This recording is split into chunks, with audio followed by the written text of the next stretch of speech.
Hi, and welcome back to my channel.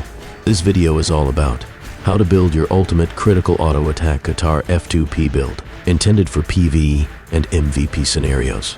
Now, without further ado, let's begin. First off, let's begin by showing these range of stats data of what should a critical auto attack Qatar build GX should have, according to their overall character progress. Now, the reason why I showed these range of stat progress data is to give you an awareness of how are you doing with your current progress. Now, let's proceed to the build guide. Let's start at the equipment gears. For the weapon, the Agent Star Qatar weapon. This is the best weapon for a solid critical auto attack build, as it provides a great stats for a critical build, and the minimum refinement level for the weapon must be at Refine plus 10, as at plus 10 it will give you more beneficial stat for a critical build.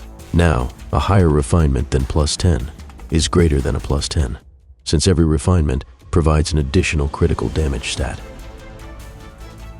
For the offhand, a plus 10 Vinx bracelet is currently the best offhand gear for an auto attack build, as it provides a great amount of fleece stat, critical rating stat, and a great amount of bonus attack stats. The minimum refinement level of Vinx bracelet should be at least at Refine plus 10, as at Refinement plus 10, it provides more bonus attack stat.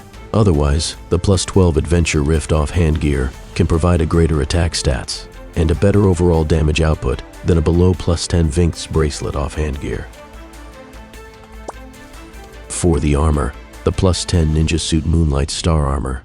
This armor is currently the best armor for a critical build type Guillotine Cross, as it provides a great amount of critical damage stat and physical damage increase stat. A refined plus 5 Ninja Suit Moonlight Star armor is already usable, since you can already get the minimal benefit from the armor bonus effect, but a refined plus 10 and above is more beneficial, as it provides a great amount of physical damage increase stat. For the garment, the plus 12 Adventure Master Cloak Rift garment gear with a critical damage stat still provides the highest critical damage stats, as it provides a total of plus 18% critical damage stat, and the undershirt garment gear is going to be greater than the plus 12 Rift garment gear, but it should be at Refined plus 15, since a plus 10 undershirt can only provide an attack stats, but at Refined plus 15, the undershirt garment can provide a plus 10% critical damage stat. It also provides a great amount of fleece stats and huge amount of attack stats, but our aim is to achieve a higher critical damage output, so if it is not a plus 15 undershirt, then a plus 12 Rift garment gear is still better. For the foot gear, a plus 12 Advanced Sack Teddy Shoes is currently the best foot gear for a critical build Guillotine Cross, as it provides a plus 5% critical damage stat and a plus 3% attack stats if in case you does not have or you still can't afford a plus 12 Advanced Teddy Shoes. A plus 12 Adventure Master Boots Rift foot gear also provide a good amount of critical stats. For the accessories, for accessory number 1, the Fairy and Bottle accessory gear. This accessory gear is one of the best accessory gear for a critical build Guillotine Cross. The Fairy and Bottle provides an effect, the Berserker's Rage effect. This effect temporarily provides a plus 100% critical damage stat, and while performing auto attacks it had a 5% chance of triggering the Berserker's Rage effect. Any refine level below plus 10 can already be utilized, as even without any refinement, the Berserker's Rage can still be triggered. For accessory number 2, the Fire Ninja Shinobi's Belt. This accessory gear is also one of the best accessory gear for a critical type build Guillotine Cross, and this accessory gear is best to be paired with a Ninja Suit Moonlight armor, as it provides a plus 10% critical damage stat as a set effect bonus. A Fire Ninja Shinobi's Belt gear that is lower than a plus 8 refinement level, or even with no refinement level, can still be utilized, since when equipped with the Ninja Suit Moonlight armor, the set effect plus 10% critical damage stat will still become active. But a plus 8 Fire Ninja Shinobi's Belt is more beneficial to be used, as it also provides a plus 2% melee physical attack stat. For the headgear, the Bashful Moment headgear is one of the best headwear for PvE and MVP scenarios, and it should be at Refined plus 6 or above, as it provides an additional plus 5% damage to MVP and mini-bosses when refined at plus 6. We can also utilize the White Knight Helm headgear. Also is one of the best headwear for MVP scenarios. A White Knight Helm headgear provides a plus 10% damage to MVP, and for every refine +1, it provides an additional plus 0.5% damage to MVP and mini-boss per refinement level. Now a plus 6 Bashful Moment headwear is equivalent to a plus 10 White Knight Helm headwear, and a plus 10 White Knight Helm headwear is quite too expensive. For the face wear, these are one of the best face wears that can be utilized by a critical build guillotine cross. The Mr. Scream face wear. This provides a great amount of physical attack stats, as it provides a base plus 5% attack stats and an additional plus 1% attack stats per refinement level. The Laser Glasses. This provides a plus 5% critical damage stats, a plus 2 critical rating stat, and agility stat plus 2. The Face Genus Face Wear, a collab redeemable event item. This provides a plus 2% penetration stat and a plus 5% critical damage stat. And the Angel Spirit Mask Face Wear. This provides a good amount of plus 4% physical stats, and it's the cheapest face wear that can be bought on Exchange Shop. For the mouthwear, these are one of the best mouthwear gears. The Shadow Dragon Cub. This mouthwear provides a good amount of plus 4% physical attack stats and a plus 4% physical damage increase stats. And if you did miss to redeem this mouthwear from the previous event shop, then Abyss Whisper is also usable for critical type build guillotine cross, as this provides a plus 3% physical attack stat. And this can be also bought from the Exchange Shop, or you can luckily loot this mouthwear from the Thanatos Tower. And the Bone in Mouth mouthwear. This mouthwear provides a decent plus 3 penetration stat, and it's the cheapest mouthwear gear that can be bought from Exchange Shop for only 186,000 zennies. For the backwear, these are one of the best backwears that can be utilized by a critical build guillotine cross. The Thunder Tycho backwear. This backwear provides a plus 5% physical damage increase stat, a plus 2 to all attributes, and a plus 10% chance to grant an Encourage buff for you and your party members. Encourage buff provides a plus 1% physical attack stat and a plus 1% movement speed stat, and it can stack up to 8 times. The Nibelian Star backwear.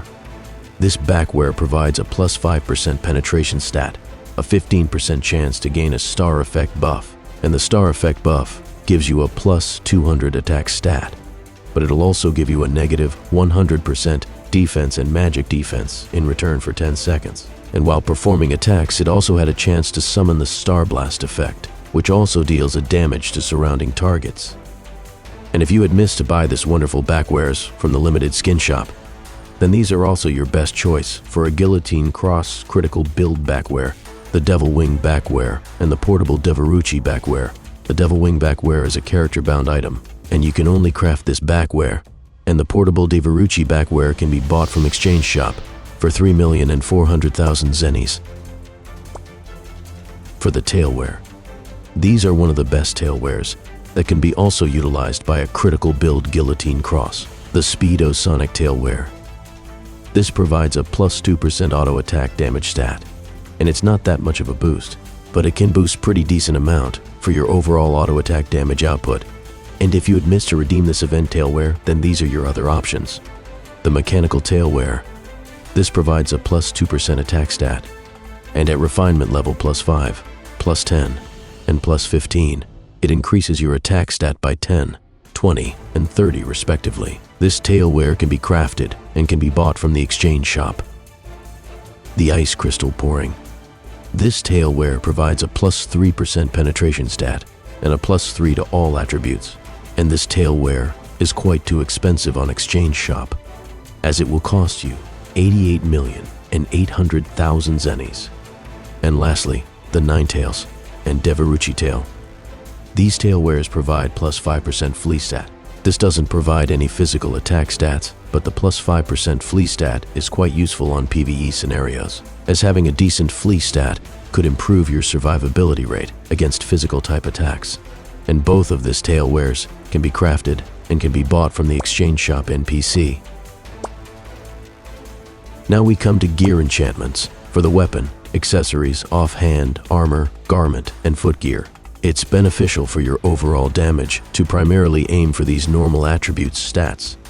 The physical damage increase stat, at least a value of 2% and above. The critical damage increase stat, at least a value of 3% and above. Or get attack and flee stat, if you had no luck of getting the PDI and CDI stats. And if you're lucky enough to get special attributes, then you can aim for this special attributes. For the weapon gear, sharp blade level 2 or above, or sharp crit level 2 or above. For the accessories gears, sharp blade level 2 or above. For the offhand gear, armor breaking level 2 and above. For the armor gear, sharp crit level 2 or above. Or you can just buy equipment gears that already had a great special effects attribute enchantments from the exchange shop NPC. For the headwear, primarily aim for the critical damage stat, and for the special attribute, get the Zeal auto attack special attribute, and level 1 is already enough, since Zeal's special attribute also comes with a critical damage stat combination, so a level 1 is already good if you're not lucky to get a higher Zeal level. For the facewear, primarily aim for critical damage stat and physical damage increase stat. For the mouthwear, primarily aim for the critical damage stat and the Zeal special effect attribute. For the backwear, you can aim for attack and flee stats, since crit damage stat and PDI stat is not available for the backwear enchantment attributes, and get this sharp crit for special effect attribute. Level 1 is enough if you're not lucky to get a higher level. For the tailwear, primarily aim for a physical damage increase stat, and get the sharp blade for the special effect attribute stat. And if you had no luck on getting those priority stats, on headwear, facewear, mouthwear, backwear, and tailwear, you can get the attack and flee stat instead. Now for the memory word system. For the weapon, accessories, armor, garment, and footgear, you can get the critical damage stat memory attributes if you're below than 280% critical damage. But if somehow you already had a high critical damage stat, around 280% plus, then it would be better that you get a plus 2% physical attack stats for some parts. For the offhand, backwear, and tailwear, it is more better to get the damage to all races memory stat attributes. Now we come to the equipment cards. For the weapon, the Minorous card is the best all-around weapon card for PVE and MVP scenarios, since almost all MVP and dungeon bosses are large-sized monsters. Drakestar card is the best one when dealing with a large-size MVPs, but it's too expensive. And if somehow you still don't have a Minorous card, you can use other weapon cards that also boost your elemental and racial damage.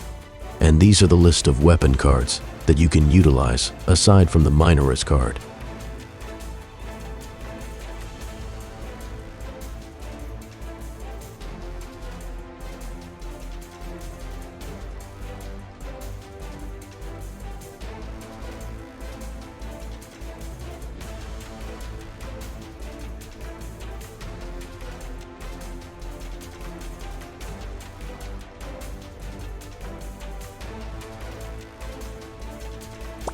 For the accessory cards, the Greatest General card is one of the best cards to be used with auto attack builds, as it provides a 3% chance to trigger a plus 10% physical damage increase stat that'll last for 60 seconds. And the Zipper Bear Star card, this provides a plus 3% attack stat and a plus 10 hit rating stat. You can also utilize cards that provides a great elemental and racial damage boost, and these are the list of cards that provide a great elemental and racial damage boost.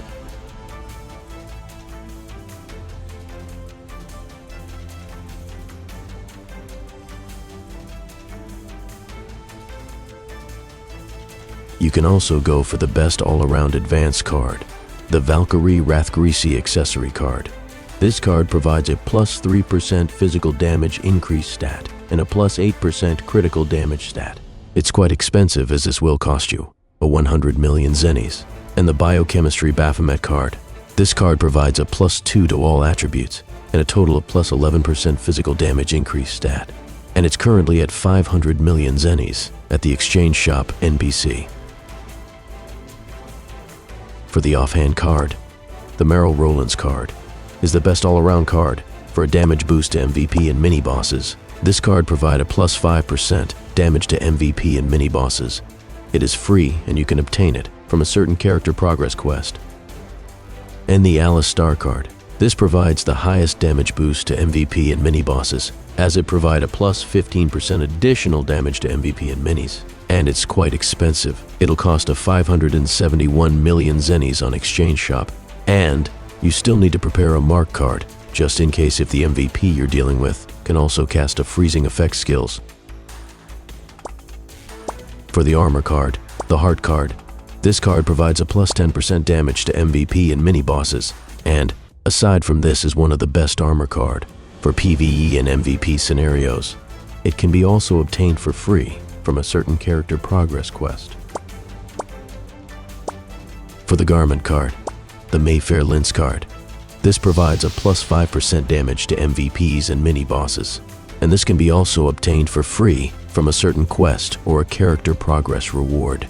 And if you have a budget, you can use the Hyogen Star card. This is one of the best Garment card for a critical build Guillotine Cross, as this card provides a huge amount of critical damage stat, a plus 20 fleece stat, and a plus 10 critical rating stat.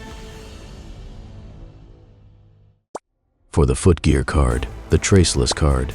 Traceless card provide a plus 10% damage to poison targets, and had a plus 5% chance to stun the target, which will last for 3 seconds, and it is one of the best all-around card that is not that expensive. And you can buy this card on Exchange Shop NPC for 5,700,000 zennies. You can also utilize the Fallen Bishop card. This card provides a plus 15% damage to demi-human monsters, and this is the best card to be used when dealing a demi-human MVPs and mini-bosses. If you had a budget, you can also utilize a Time Holder Star card. This provides a plus 5% auto attack damage stat, and a plus 40 physical attack stat, and a plus 5% attack speed. Also comes with a plus 2 HP regeneration, and it's quite expensive, since it'll cost you 87 million zennies. For the Headwear card, you can utilize either the Aegura Star card or the Andre Star card. The Aegura Star card provides a plus 3% physical attack stat and a plus 2 to all attributes. Also, when attacking targets with physical auto attack, it had a 5% chance of inflicting a fear effect on a target, and a 15% chance of using physical skills that will last for 2 seconds. And the Andre Star card. This card provides a plus 3% penetration stat, which is good to use against the tougher targets. You can also utilize a Martin card. This card provides a plus 10% damage to dark monsters, and you should also prepare a Marduk card. Marduk card provides an immunity to a silence status effect, just in case if your target is capable of casting a silence effect status skill. Now we come to stat allocation. For the strength stat, it is advisable to max out strength stat to a 99 points allocation, as per strength stat points also provides a great amount of physical attack stat. For agility stat, you can also bring it to a maximum 99 points allocation. Agility stat contributes on increasing our attack speed and flee stat. Having a high flee stat is also beneficial, as it increases our evasion chance from physical attacks. Also, flee contributes on increasing our raw physical attack, while Vink's Bracelet is equipped. Since Vink's Bracelet had an effect that converts our flee stat into an additional physical attack stat. And in my case, I just allocated a 50 points of base agility stats, since I had to use my stat points for a more priority stat for my current build.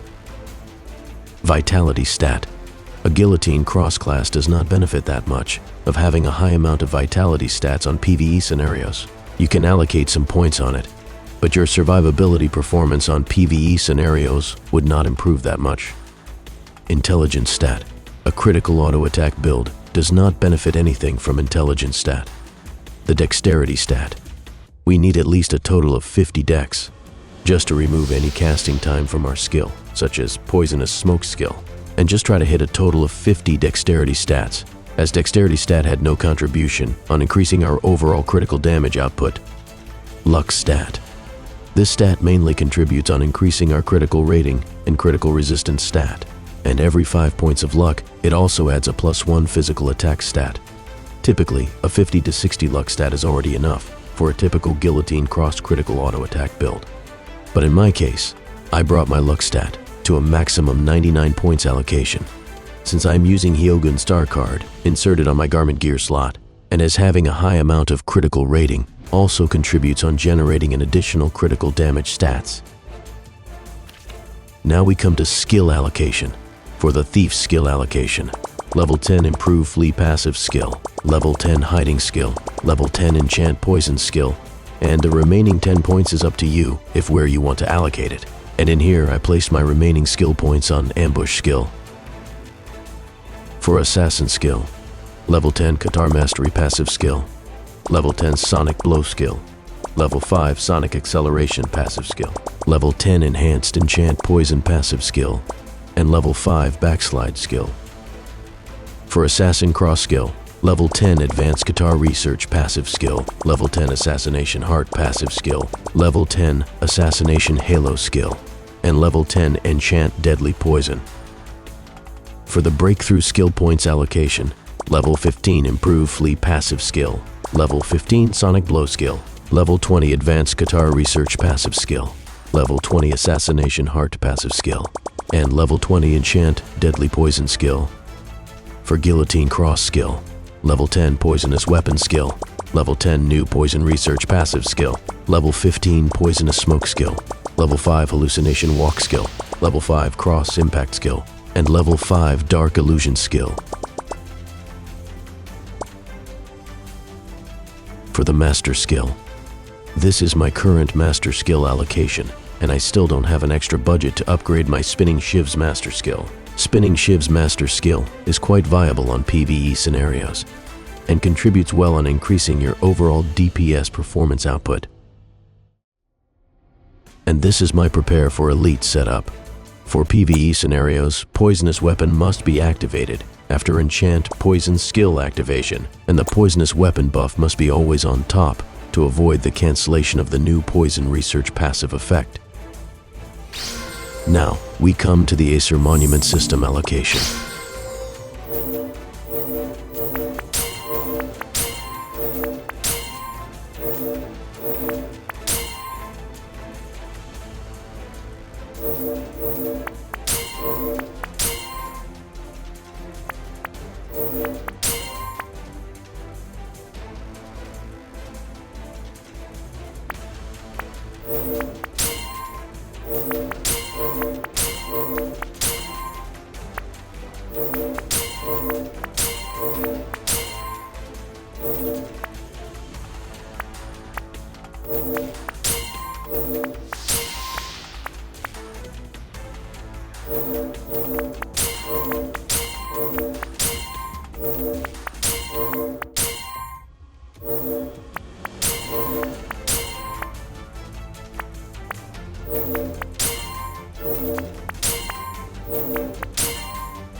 If you are using a Hyogun Star card, you should aim to get all critical rating stat attribute nodes. Also try to get a lot of raw physical attack stat attribute nodes that only requires a 150 to 600 contribution points. Then, gradually to try get all fleece stat attribute def nodes.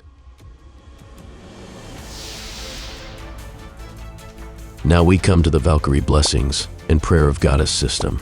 It is much better to balance your prayer levels, but as for me, I prioritized my attack stats first.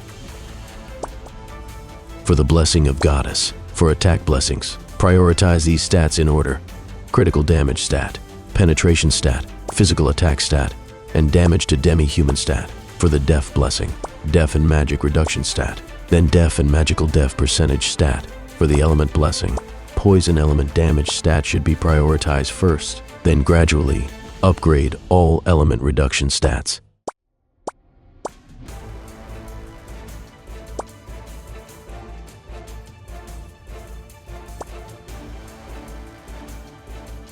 And that's all of it for this video. And thank you for watching.